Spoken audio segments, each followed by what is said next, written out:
नमस्ते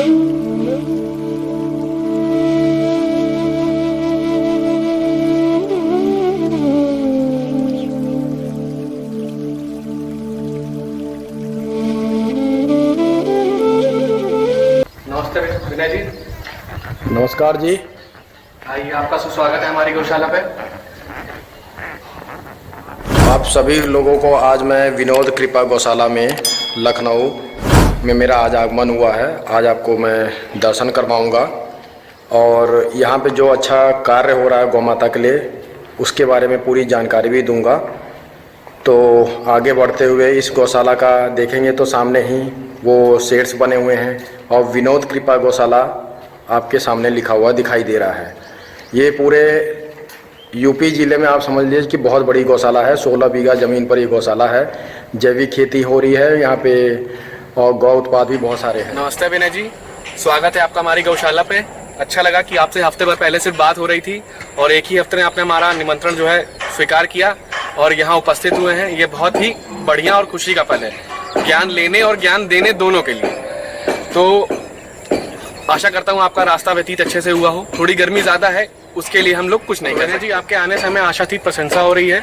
तो आपके व्यूअर्स के लिए थोड़ा मैं कहना चाहूँगा, जो भी आपको सुनते हैं, जो भी आपको देखते हैं, हो सकता हो इनको आपके बारे में ना पता हो, लेकिन मैं आज अपनी तरफ से थोड़ा बताना चाहता हूँ क्योंकि मैं आपसे काफ़ी प्रभावित रहा हूँ और जब से आपसे मेरी बात होना शुरू हुई है तो मुझे अपना आपसे एक अलग लगाव है। वो मेंटली भी है और थोड़ा सा आपके ज्ञान को लेके भी है। जी जी। तो अब जैसे मैं आपके व्यूअर्स को थोड़ा बताना चाहता हूँ कि विनय सिंह जी खुद कौन है। विनय सिंह जी वो इंसान है जिन्होंने 150 प्लस गौशालाओं का वेरीफाइड टेस्ट किया है, वहाँ विजिट किया है और वहाँ पे देखा है कि यहाँ पे कौन सा फार्मर क्या करना चाह रहा है।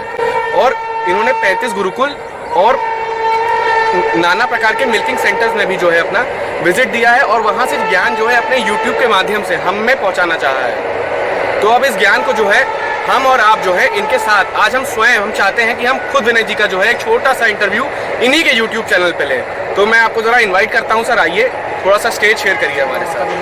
जय गौ माता। स्वागतम हमारी गौशाला पे, विनोद कृपा गौशाला में जी। तो आज आपका एक छोटा सा इंटरव्यू होगा उन व्यूवर्स के लिए जो आपको सुनते हैं, जो हमारे जैसे लोग हैं जो घर बैठे सुनते हैं, ताकि मैं किस बात से आपसे प्रभावित हूँ या मुझे क्या ऐसी क्वालिटी अच्छी लगी कि मैं आपसे एक दो बार बात करके मुझे लगा कि हाँ मैं इनसे बहुत प्रभावशाली हो, मतलब ये बहुत प्रभावशाली पर्सनैलिटी है। तो एक छोटा सा इंटरव्यू, ज़्यादा वक्त आपका बर्बाद नहीं करूँगा क्योंकि आप खुद मुझे पता है कि अपना कहीं बुद्धि लगा रहे होंगे इस वक्त मैं आपके व्यूवर्स और हमारे बीच एक छोटा सा पूछूंगा। तो जब उस दिन हमारी आपसे बात हो रही थी तो मैंने आपसे पूछा कि आप किस विजन से अपने आप को ग्रो कर रहे हैं इस फील्ड में, क्योंकि आप जैसा बताया कि आप एक अकाउंट्स ऑफिसर भी हैं। तो ये वेरी डिफिकल्ट होता है कि आप मंडे टू फ्राइडे कोई काम करें फिर अपना एक जो निर्धारित टाइम में अपनी लाइफस्टाइल इसमें व्यतीत करें। तो इस पे आपका क्या कहना है? ये तो बहुत अच्छा सवाल था, आपने बहुत बोला है और मेरे लिए ये कोई कठिन सवाल नहीं है जिसका मैं जवाब न दे सकूँ। देखिए, मंडे टू फ्राइडे जो मैं नौकरी करता हूँ या जॉब करता हूँ तो हमें हर काम करने के लिए रेवेन्यू जनरेट तो करना ही पड़ेगा। बिना रेवेन्यू जनरेट किए पैसा आपके जेब में ना हो तो आप कुछ वो कार्य नहीं कर पाएंगे जो आपके मन में अच्छे विचार चल रहे हैं समाज को देने के लिए, समाज को अच्छे रास्ते पे पहुंचाने के लिए। अब इसमें क्या है कि मंडे टू फ्राइडे नौकरी है, हर फ्राइडे को ट्रेन टिकट बुक होता है और उसके बाद अलग अलग आप जैसे भाइयों के साथ मैं समय बिताता हूँ 2-3 दिन गौशालाओं में, जो जैविक खेती कर रहे हैं, जो जैविक खाद बना रहे हैं, मिट्टी के बर्तन बना रहे हैं, दूध के प्लांट में मैं बहुत जगह विजिट कर चुका हूँ, गुरुकुल में मैं विजिट कर चुका हूँ। 4 साल से कैंसर पे काम कर रहा हूँ। तो हाल फिलहाल अभी मेरा कमलकांत जी जो महेंद्रगढ़ हरियाणा में आयुर्वेद और पंचगव्य तरीके से वो कैंसर का इलाज करते हैं, वो मेरे यूट्यूब चैनल पे वीडियो है, आप सभी लोगों ने देखा है, सराहा है, क्योंकि कैंसर बहुत ही समाज को गले की हड्डी बन गई है और वो हड्डी फंस गई है और मौत के आगोश में लोग समाते जा रहे हैं। तो ये सब जो काम किया है मैंने और मेरे अंदर जो एक इनर स्ट्रेंथ है, रोग प्रतिरोधक क्षमता है, वो सिर्फ और सिर्फ देसी गौ माता के दूध घी के वजह से है।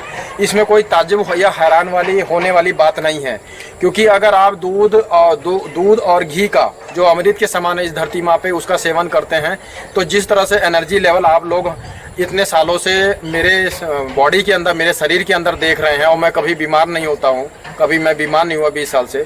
और सुबह की दिनचर्या मेरा वही, सुबह का मेहनत करना है, 1.5 घंटे दौड़ लगाना, एक्सरसाइज करना, मेहनत करना, पसीना निकालना। पसीना निकालेंगे तो आप बीमार नहीं होंगे।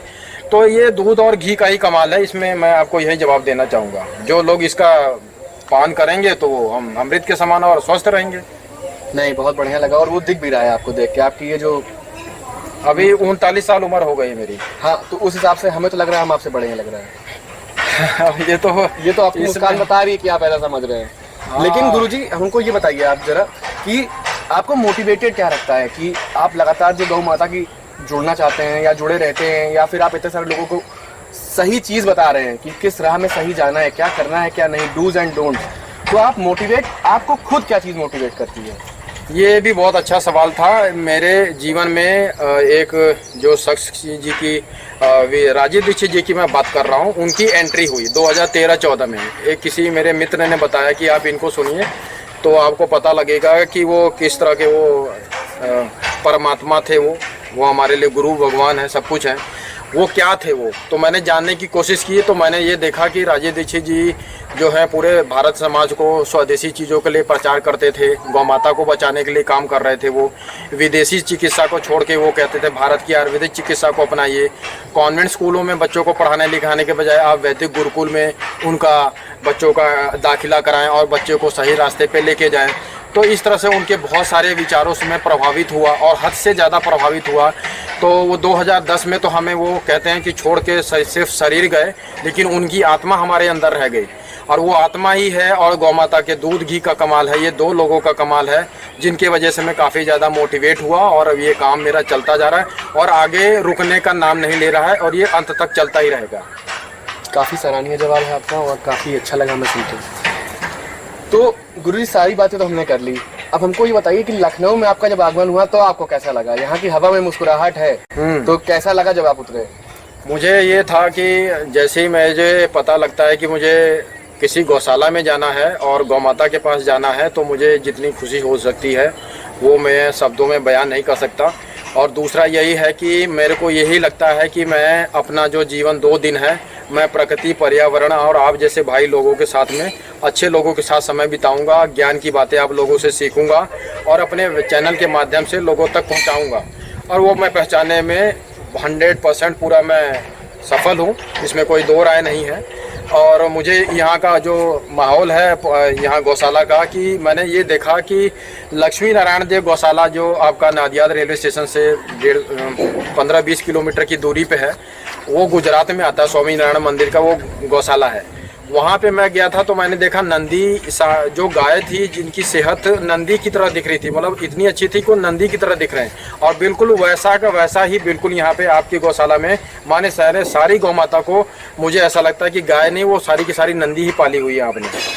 तो ये जो सेहत आपने अपने गायों का रखा है और माहौल इतना अच्छा है, 12 ग्वालों का स्टाफ है यहाँ पे जो तन मन से पूरा शिद्दत से काम कर रहे हैं, इस गौशाला में गायों की सेवा कर रहे हैं। तो इससे मैं काफ़ी ज़्यादा प्रभावित हुआ हूँ। और जो आपने कहा ना कि हमारी गायों की सेहत बहुत अच्छी है, बहुत बढ़िया है जी, तो उसका सबसे बड़ा संसाधन है ये जो आप अपने पीछे देख रहे हैं, जैविक खाद से उगी हुई हमारी चरी है। ये चरी है, मतलब हरा चारा है। हाँ, और ये अभी यहाँ तो थोड़ा ही है और 10,000 बीघा अलग उग रहा है। अच्छा, ताकि पूरा जो है गैया सिर्फ और सिर्फ जैविक चारे से ही आप गायों को संतुष्ट रखते हैं। और 150 के ऊपर तो आपने बताया था पंखे लगे हैं, संगीत भी लगा हुआ है। और जिस तरह से आपने शीर्ष बनाया है उसके अंदर मैं जब गया तो मुझे ये लगा हम गौ माता को वैसे ही रखते हैं जैसे एक माता को रखना चाहिए जी। जैसा व्यवहार अपनी आप माता के साथ करेंगे जी जी जी, तो बस वैसा ही व्यवहार यहाँ है। और अभी आपको और भी पता चलेगा अंदर जब आप चलेंगे हमारे साथ। जी जी जी। और जो मतलब कुछ आपके मन में अगर सवाल है और चाहते हैं, ये जो सब्सक्राइबर हैं कुछ पूछना चाहते हैं या मन में आपके है तो पूछ लीजिए। क्योंकि क्या होता है कई बार कि मन का जो भाव होता है या सवाल होता है, मन से निकाल के बाहर पूछ लेना चाहिए अगर ऐसा कुछ है तो। चलिए मैं आपके व्यूवर्स से कुछ सवाल पूछना चाहूँगा। मैं चाहूँगा जब वो सवाल मेरा सुने तो अपने कमेंट्स में रिप्लाई करें। कमेंट बॉक्स में रिप्लाई कर सकते हैं। तो भाइयों और दोस्तों मुझे ये बताइए कि जब आप कोई भी चीज़ ऑर्गेनिक या जैविक सुनते हैं तो आपके मन में सबसे पहला ख्याल क्या आता है? बस इतना सा सवाल है मेरा और मैं चाहूँगा कि जब आप ये वीडियो देखें और कमेंट्स में ही रिप्लाई करें। धन्यवाद। जय गौ माता। जय गौ माता।